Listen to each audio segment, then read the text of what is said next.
Hi friends, mission GS academy में आपका स्वागत है।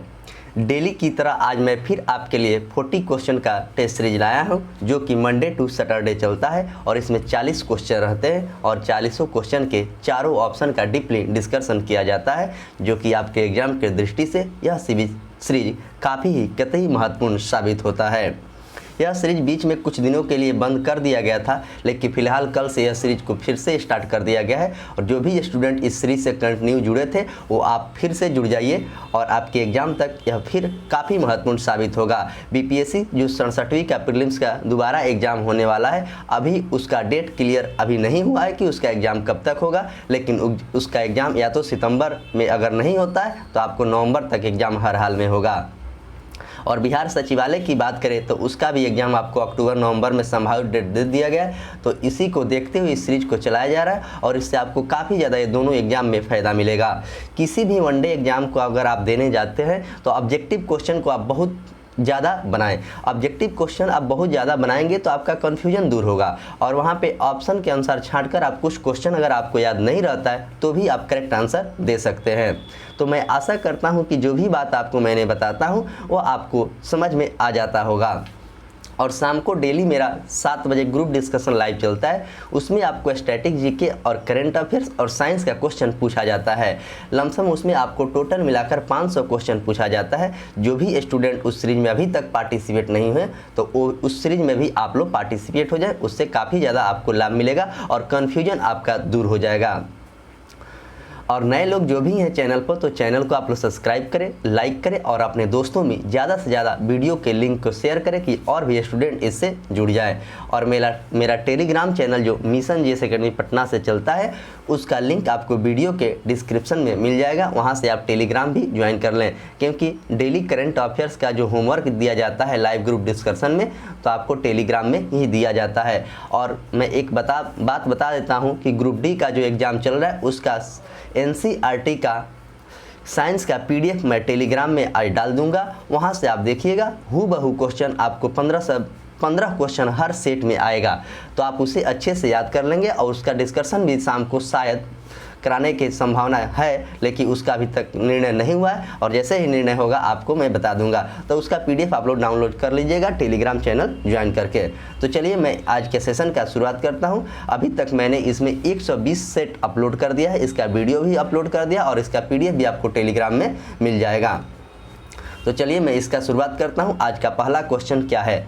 बारदोली आंदोलन किसके नेतृत्व में हुआ था? जो बारदोली आंदोलन था वह किसके नेतृत्व में हुआ था, इस बात को पूछा गया है।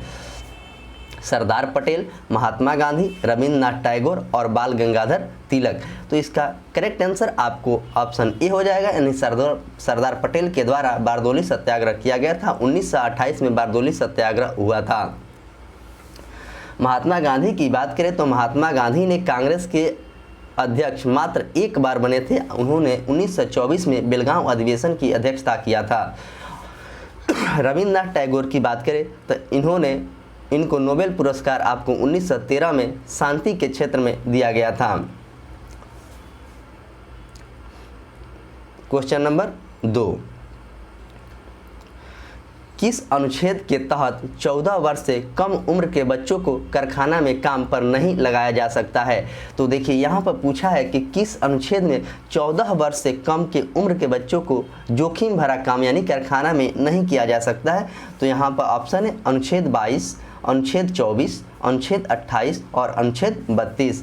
तो इसका करेक्ट आंसर आपको ऑप्शन बी हो जाएगा। अनुच्छेद 24 के अनुसार 14 वर्ष से कम बच्चों को जोखिम भरे काम कारखाना में करने का अनुमति नहीं है। वही अनुच्छेद 23 रहता तो उसमें बलात्श्रम है, मतलब बच्चों के साथ शोषण। और अनुच्छेद 22 में आपको गिरफ्तारी की बात की गई है। अनुच्छेद 28 की बात करें तो धार्मिक स्वतंत्रता की बात की गई है और अनुच्छेद 32 की बात करें तो संवैधानिक उपचार। अनुच्छेद 32 को भीमराव अंबेडकर ने संविधान की आत्मा भी कहा था। तो ये सारे अनुच्छेद को आप अच्छे से याद रखेंगे। आपके ग्रुप डी में डेली एक क्वेश्चन अनुच्छेद से पूछा जा रहा है, तो अनुच्छेद आप अच्छे से पढ़ के जाएंगे, आपका एक क्वेश्चन हर हाल में एग्जाम में बनेगा। आइए अगला क्वेश्चन देखते हैं। क्वेश्चन नंबर 3, बादलों की दिशा की गति मापने वाला यंत्र क्या कहलाता है? बादलों की दिशा और गति मापने वाला यंत्र को क्या कहते हैं? पेरोमीटर, न्यूरोमीटर, सेक्टोमीटर और नेफोमीटर। तो इसका करेक्ट आंसर आपको ऑप्शन डी हो जाएगा, यानी कि नेफोमीटर से बादलों की गति मापा जाता है और अल्टीमीटर से ऊंचाई मापा जाता है। तो दोनों चीज़ को अच्छे से याद रखेंगे। क्वेश्चन नंबर 4, नाभिकीय विकिरण में शरीर का कौन सा अंग सबसे पहले प्रभावित होता है? जो नाभिकीय विकिरण होता है उसमें शरीर का कौन सा अंग प्रभावित होता है, इस बात को इस क्वेश्चन में पूछा गया है। आइए ऑप्शन देखते हैं। त्वचा को, फेफड़ा को, अस्थि मज्जा को और किडनी को। तो कौन सा सबसे पहले प्रभावित होता है, इस बात को पूछा गया। तो इसका आंसर हो जाएगा, यानी कि अस्थि मज्जा सबसे पहले प्रभावित होता है।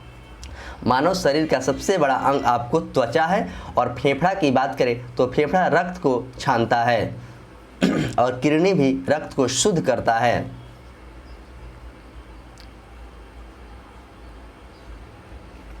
क्वेश्चन नंबर 5, अर्धरात्रि सूर्य के भूमि को किसे कहा जाता है? ऐसा क्वेश्चन बीपीएससी डबल एओ में पूछा था, जिसका आंसर आपको सिडनी हुआ है। अर्धरात्रि के सूर्य की भूमि किसे कहा जाता है? तो जापान को, नॉर्वे को, इंग्लैंड को और फ्रांस को।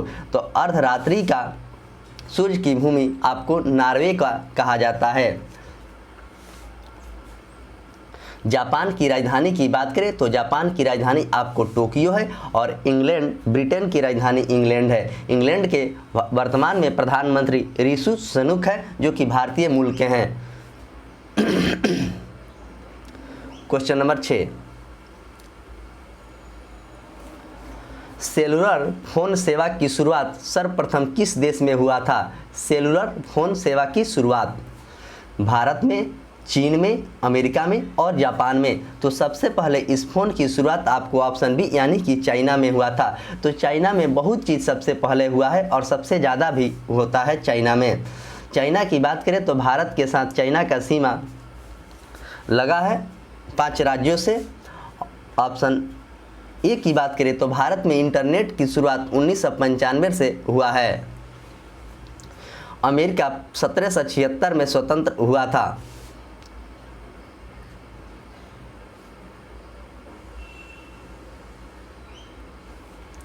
क्वेश्चन नंबर 7, प्रशांत पेटी किस रेखा के निकट है? प्रशांत पेटी जो है वह किस रेखा के निकट है?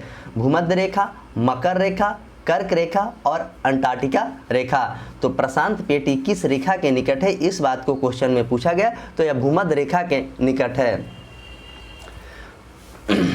कर्क रेखा की बात करें तो भारत में 8 राज्यों से कर्क रेखा गुजरता है। गुजरात, राजस्थान, मध्य प्रदेश, त्रिपुरा, पश्चिम बंगाल, मिजोरम।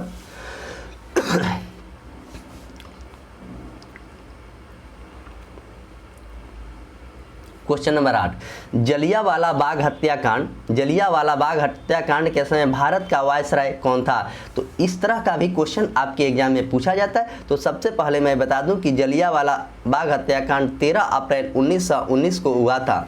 उस समय भारत के वायसराय आपको लॉर्ड चैम्सफोर्ड थे। लॉर्ड चैम्सफोर्ड के शासनकाल 1416 से लेकर 1419 तक था। लॉर्ड लिटन के शासनकाल की बात करें तो 1876 से लेकर 1880 तक लॉर्ड लिटन के शासनकाल था। और लॉर्ड कर्जन के शासनकाल में आपको बंगाल विभाजन हुआ था। इनका शासनकाल 1901 से लेकर 1905 तक था इनका शासनकाल। और लॉर्ड डलहौजी की शासनकाल की बात करें तो इन्हीं के शासनकाल में ट्रेन चलाया गया था और इनका शासनकाल आपको 1848 से लेकर 1856 तक था। तो ये सारे के शासनकाल अच्छे से याद रखेंगे। आपके एग्जाम में वायसराय से भी क्वेश्चन पूछा जाता है।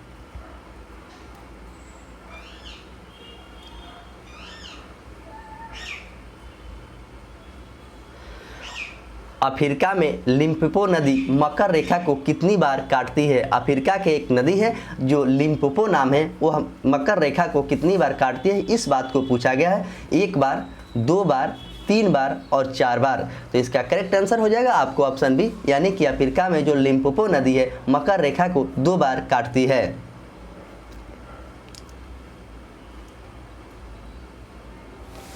क्वेश्चन नंबर 10, राष्ट्रपति के रिक्त पद को कितने दिनों के भीतर भरना अनिवार्य है? जब राष्ट्रपति का रिक्त पद होता है तो उसका चुनाव कितने दिनों के अंदर होना चाहिए, इस बात को पूछा गया है क्वेश्चन में।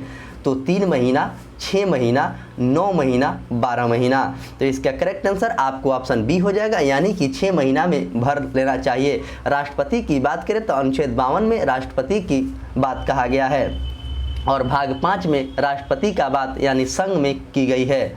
और वर्तमान में भारत के राष्ट्रपति द्रौपदी मुर्मू हैं जो कि 15वें राष्ट्रपति हैं और अल्पसंख्यक महिला में प्रथम राष्ट्रपति हैं।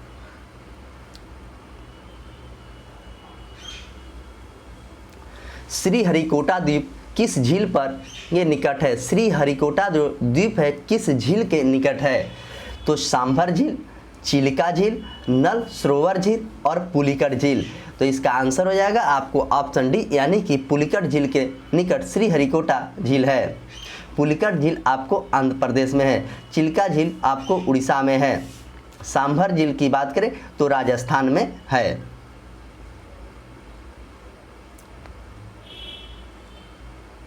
क्वेश्चन नंबर 12, गांधी एवं अंबेडकर किस पैक्ट पर हस्ताक्षर किए थे?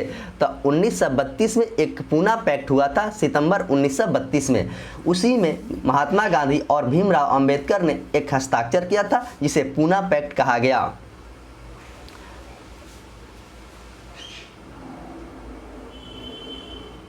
क्वेश्चन नंबर 13, गद्दर आंदोलन की स्थापना किसने किया था?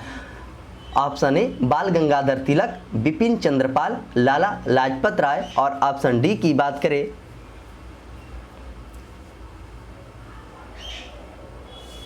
लाला हरदयाल। ऑप्शन डी में आपको लाला हरदयाल दिया गया है, तो इसका करेक्ट आंसर आपको ऑप्शन डी ही हो जाएगा। तो सबसे पहले मैं बता दूं कि 1913 में गद्दर पार्टी की स्थापना लाला हरदयाल के द्वारा की गई थी। इसका मुख्यालय सैन फ्रांसिस्को में है।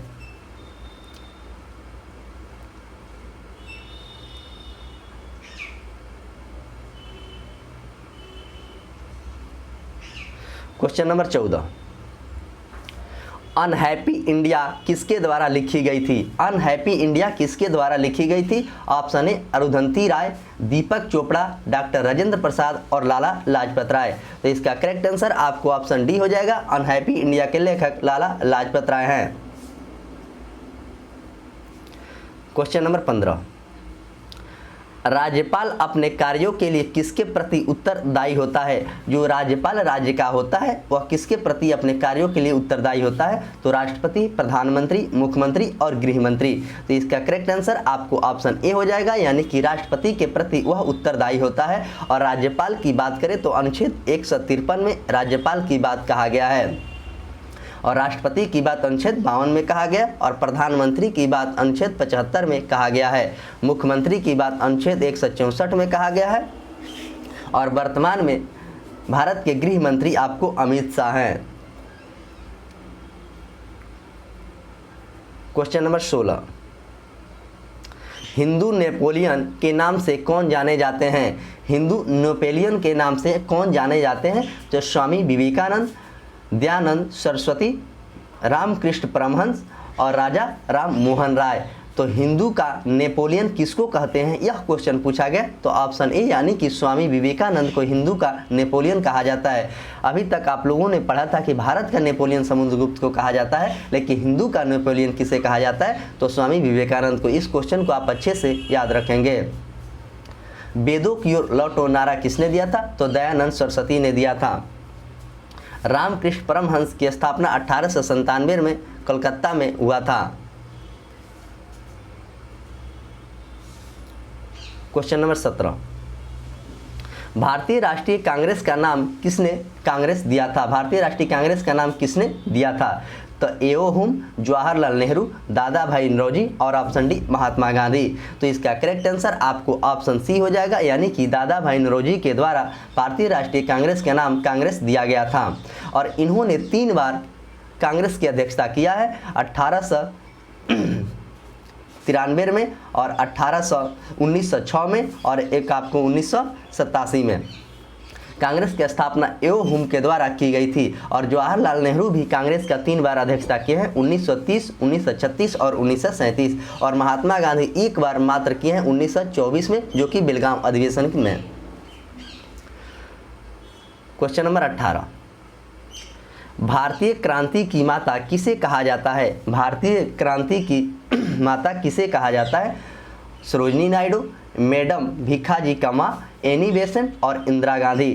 तो इसका करेक्ट आंसर आपको ऑप्शन बी हो जाएगा, यानी कि मैडम भिखाजी कामा को कहा जाता है।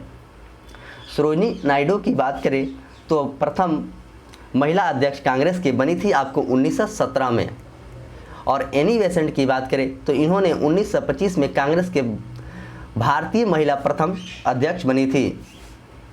और इंदिरा गांधी भारत के प्रथम महिला प्रधानमंत्री थी।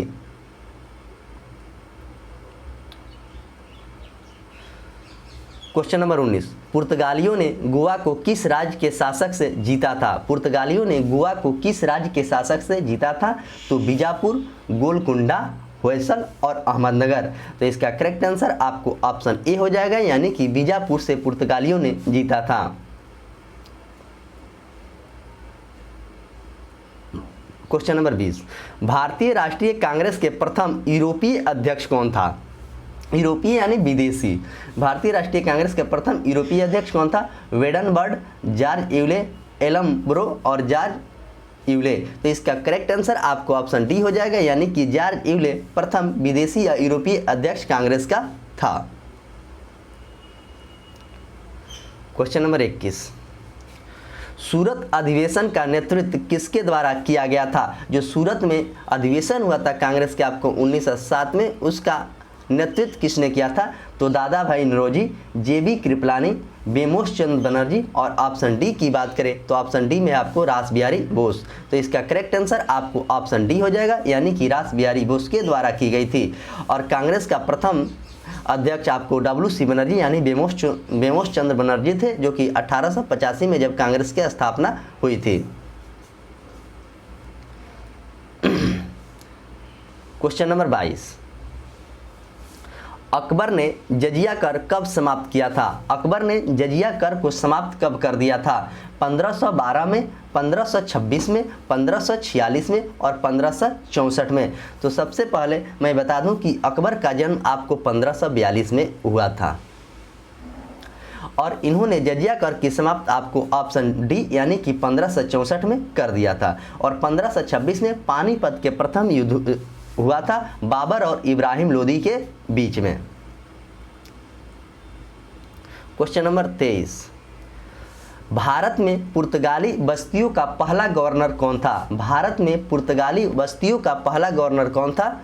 तो आपको फ्रांसिस्को डी अल्मेडा, अल्बुकर्क, संत जेवियर और ऑप्शन डी की बात करें तो नीनो डी कुना। तो इसका करेक्ट आंसर आपको ऑप्शन ए हो जाएगा, यानी कि फ्रांसिस्को अल्मीडा भारत के प्रथम पुर्तगाली गवर्नर था।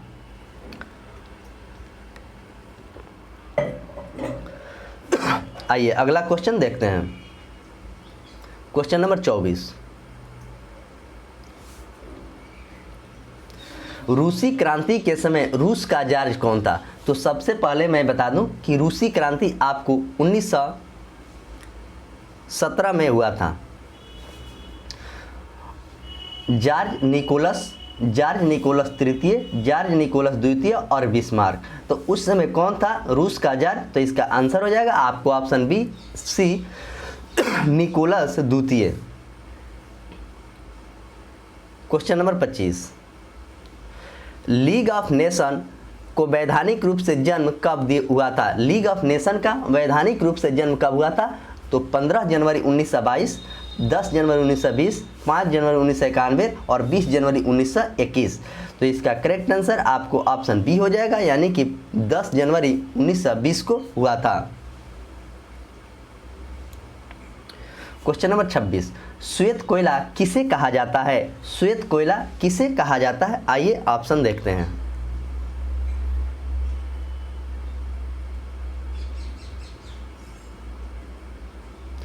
श्वेत कोयला किसे कहा जाता है? Option A uranium, option B silver, option C sodium और ऑप्शन डी की बात करें तो नमक। तो इसका करेक्ट आंसर आपको ऑप्शन ए हो जाएगा, यानी कि यूरेनियम को श्वेत कोयला के नाम से जाना जाता है। सोडियम के संकेत की बात करें तो Na होता है और नमक का सूत्र NaCl होता है और सिल्वर का आपको Ag होता है, इसका एटॉमिक नंबर 47 होता है। तो ये सब भी आप अच्छे से याद रखेंगे, आपके ग्रुप डी में ये सब भी क्वेश्चन पूछा जा रहा है। और कभी भी एग्ज़ाम देने जाना है तो घबराना नहीं है, आप शांति से एग्ज़ाम दीजिए, आपका एग्ज़ाम काफ़ी अच्छा जाएगा। जो भी क्वेश्चन टॉप पूछा जा रहा है तो सबके लिए टॉप पूछा जा रहा है, ये नहीं कि स्पेशल आपके लिए टॉप पूछा जा रहा है। उसे आप उतना ही बनाएं जितना आपको आ रहा है, आपका रिजल्ट 100% होगा। भारतीय सर्वेक्षण विभाग कहाँ पर स्थित है? जो भारतीय सर्वेक्षण विभाग है वो कहाँ पर स्थित है? लखनऊ में, इलाहाबाद में, देहरादून में और हरिद्वार में। तो इसका करेक्ट आंसर आपको ऑप्शन सी हो जाएगा, यानी कि देहरादून में है। तो उत्तराखंड के मुख्यमंत्री की बात करें तो पुष्कर सिंह धामी वहाँ के मुख्यमंत्री हैं। औषधि अनुसंधान केंद्र पूछेगा तो आपको लखनऊ हो जाएगा। क्वेश्चन नंबर 28, पृथ्वी दिवस कब मनाया जाता है? पृथ्वी दिवस कब मनाया जाता है? तो 22 मई को, 20 अगस्त को, 20 जून को और 22 अप्रैल को। तो पृथ्वी दिवस की बात करें तो इसका करेक्ट आंसर आपको ऑप्शन डी हो जाएगा, यानी कि 22 अप्रैल को पृथ्वी दिवस मनाया जाता है। और 20 अगस्त की बात करें तो सद्भावना दिवस मनाया जाता है। तो दोनों दिवस आप अच्छे से याद रखेंगे, आपके एग्जाम में एक दिवस से भी क्वेश्चन पूछा जाता है। तो दिवस पर भी एक दिन स्पेशल वीडियो बनाने की मैं सोच रहा हूं और उसका वीडियो हम बनाएंगे। क्वेश्चन नंबर 29, सोडियम को किसमें रखा जाता है? जो सोडियम होता है आपको Na उसका संकेत और एटॉमिक नंबर जो 11 होता है उसको किसमें रखा जाता है? तो पानी में, फिटकिरी में, मिट्टी के तेल में और नाइट्रोजन के घोल में। तो सोडियम को आपको ऑप्शन सी यानी कि मिट्टी के तेल में रखा जाता है। पानी H2O होता है जो वाटर कहते हैं और फिटकिरी का सूत्र K2SO4 Al2SO4 के होल थ्राइस 24H2O इसका सूत्र होता है। इसे आप याद रखेंगे, कभी कभी एग्जाम में पूछा जा सकता है। क्वेश्चन नंबर 30, हाइड्रोजन का आइसोटोप है। हाइड्रोजन का 3 आइसोटोप होता है। आइसोटोप मतलब होता है समस्थानिक। तो हाइड्रोजन का कौन सा आइसोटोप है? ऑप्शन ए ड्यूटेरियम, ट्राइटियम, कार्बाइड और फिनॉल। तो इसका करेक्ट आंसर आपको ऑप्शन ए हो जाएगा, यानी कि ड्यूटेरियम। हाइड्रोजन का आइसोटोप आपको ड्यूटेरियम है।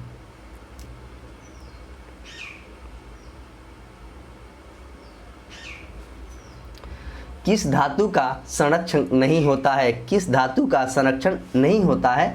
हीरा, सोना, चांदी और तांबा। तो किसका संरक्षण नहीं होता है? तो इसका आंसर हो जाएगा आपको ऑप्शन बी, यानी कि सोना का नहीं होता है। और सोना का संकेत ए होता है और इसका एटॉमिक नंबर की बात करें तो 79 होता है। चांदी विद्युत का सुचालक होता है और तांबा का संकेत Cu होता है और इसका एटॉमिक नंबर आपको 29 होता है। कार्बन का अपरूप हीरा और ग्रेफाइट है।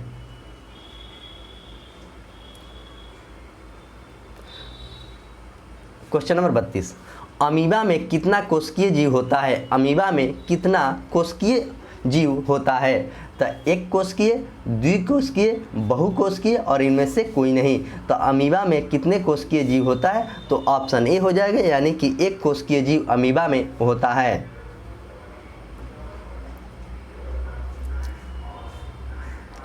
क्वेश्चन नंबर 33, नर मनुष्य में कौन सा लिंग गुणसूत्र होता है? नर जो मनुष्य है उसमें कौन सा लिंग का गुणसूत्र होता है? तो XX, YY, XY और इनमें से कोई नहीं। तो नर मतलब होता है आपको मादा, जिसमें XY दोनों होता है। नर मतलब होता है पुरुष, उसमें XY दोनों होता है। और महिला में आपको XX होता है।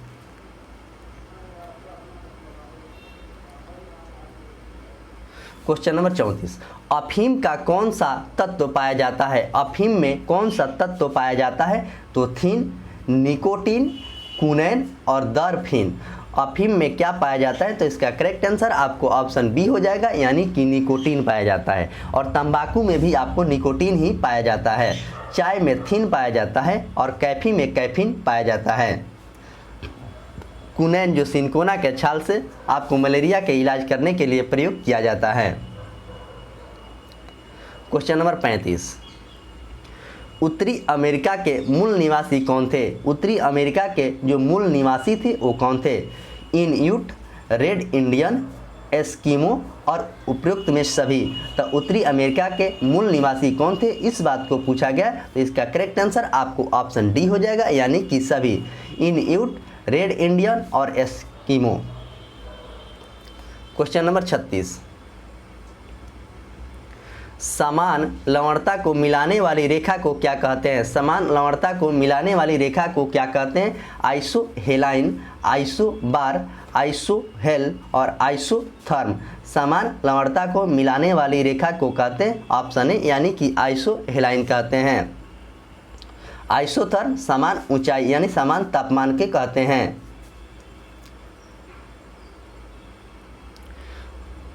क्वेश्चन नंबर 37, भारत के बीच बीच कौन सी रेखा गुजरती है? भारत के बीचों बीच कौन सी रेखा गुजरती है? तो विषुवत रेखा, मकर रेखा, कर्क रेखा और अक्षांश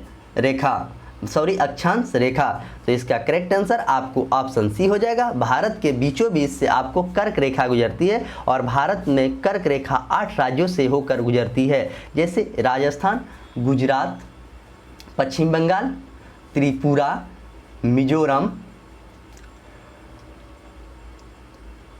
मध्य प्रदेश, छत्तीसगढ़।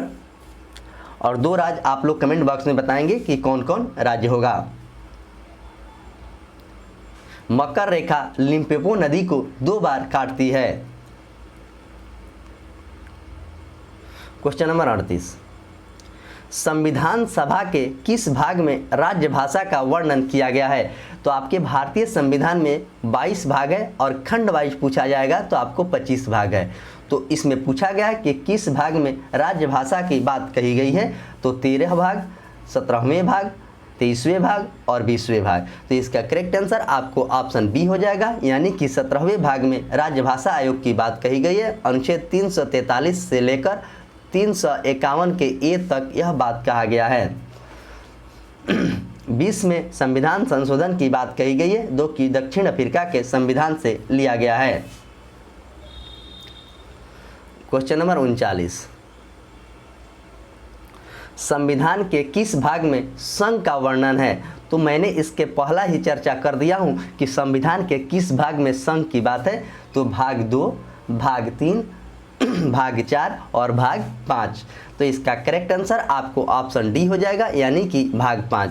भाग 5 की बात करें तो अनुच्छेद 52 से लेकर अनुच्छेद 151 तक है, जो कि संघ की बात कहा गया। अनुच्छेद 52 में भारत के एक राष्ट्रपति होगा। भाग 2 की बात करें तो नागरिकता है।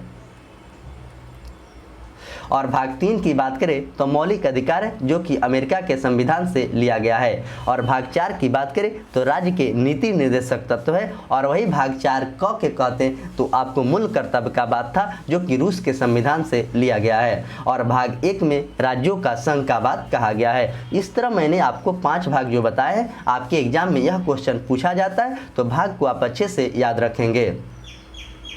आइए अगला क्वेश्चन देखते हैं। क्वेश्चन नंबर 40, आज के सेशन के लास्ट क्वेश्चन, यानी कि 40 नंबर क्वेश्चन। अस्थायी चुंबक किस लोहे का बना होता है?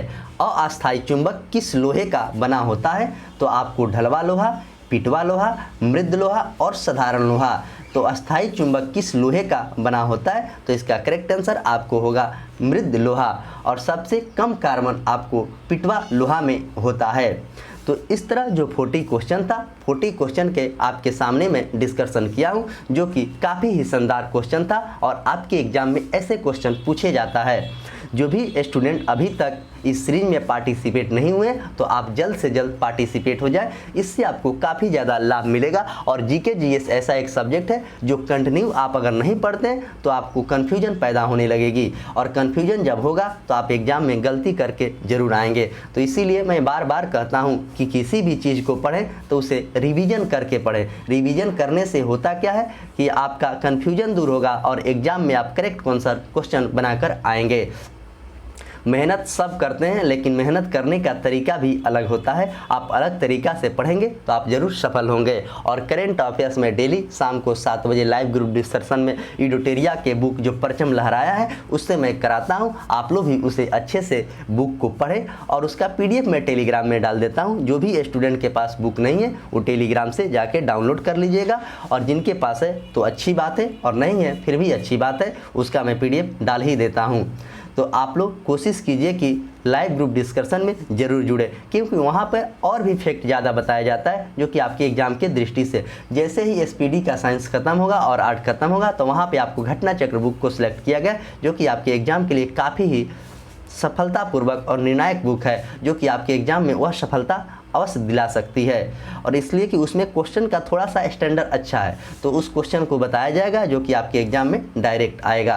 तो चलिए मैं इसी के साथ आज के सेशन के समाप्त करता हूं। और जो भी लोग चैनल पर नए हैं तो आप लोग चैनल को सब्सक्राइब कीजिए, लाइक कीजिए और अपने दोस्तों में ज़्यादा से ज़्यादा शेयर कीजिए। और टेलीग्राम का लिंक वीडियो के डिस्क्रिप्शन में डाल दिया जाता है, वहाँ से आप टेलीग्राम भी ज्वाइन कर लें, और इसका PDF भी आपको टेलीग्राम में मिल जाएगा, PDF और वीडियो दोनों। तो चलिए धन्यवाद।